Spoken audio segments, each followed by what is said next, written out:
Voici un générateur électrique entraîné par un système à air comprimé. Je vous présente ici l'utilisation d'actionneurs pneumatiques avec une augmentation significative du rendement énergétique. Dans une vidéo plus ancienne, je vous ai présenté un système original composé de deux actionneurs angulaires pneumatiques couplés et qui entraîne un générateur électrique à travers un redresseur de mouvement.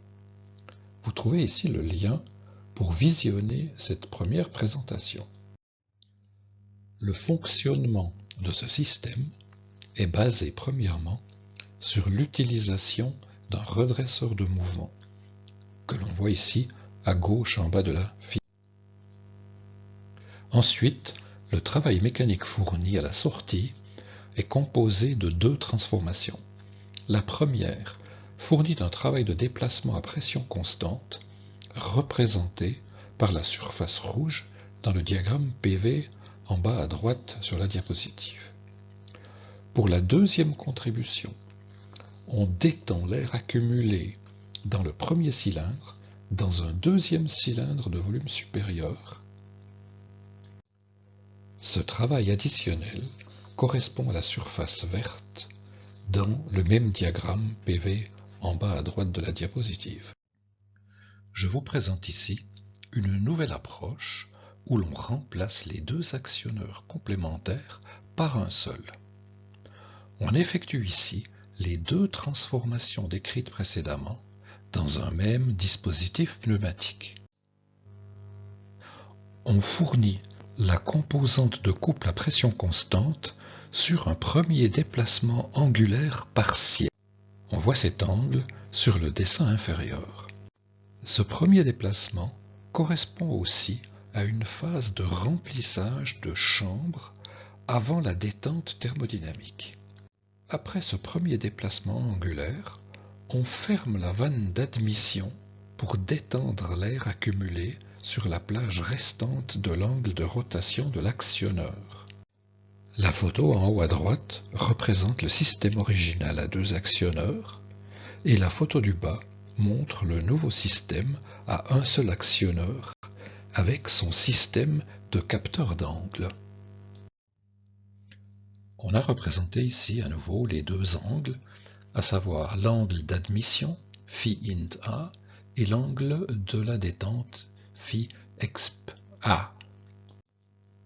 Le rapport de ces deux angles permet par simple modification de la commande d'imposer un facteur de détente souhaité pour la détente thermodynamique.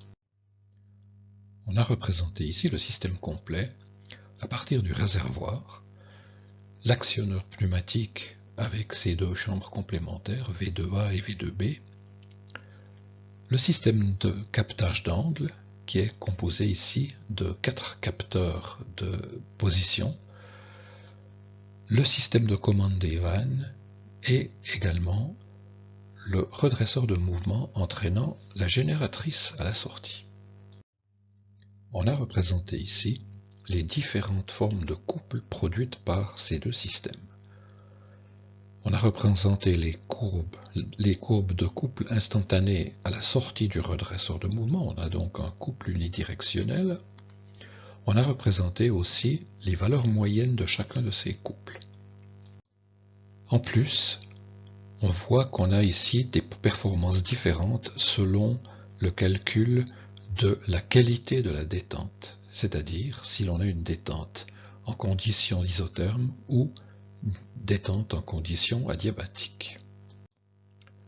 Sur la gauche, on a les couples produits par le système avec deux actionneurs, et sur la droite, on a les couples développés par le nouveau système où on effectue les deux transformations à l'intérieur d'un seul dispositif.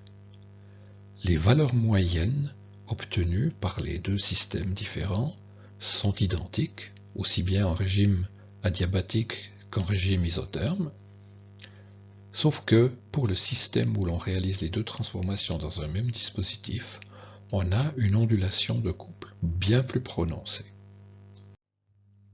Voici le système en fonctionnement. Tout à droite, on a l'actionneur unique, Entre l'actionneur et le redresseur de mouvement, on a le capteur de position, et sur la gauche, on a la génératrice électrique entraînée par le système. Ici, on a enregistré le fonctionnement du système en ralenti. Voilà, une description technique plus détaillée se trouve à l'adresse indiquée ici.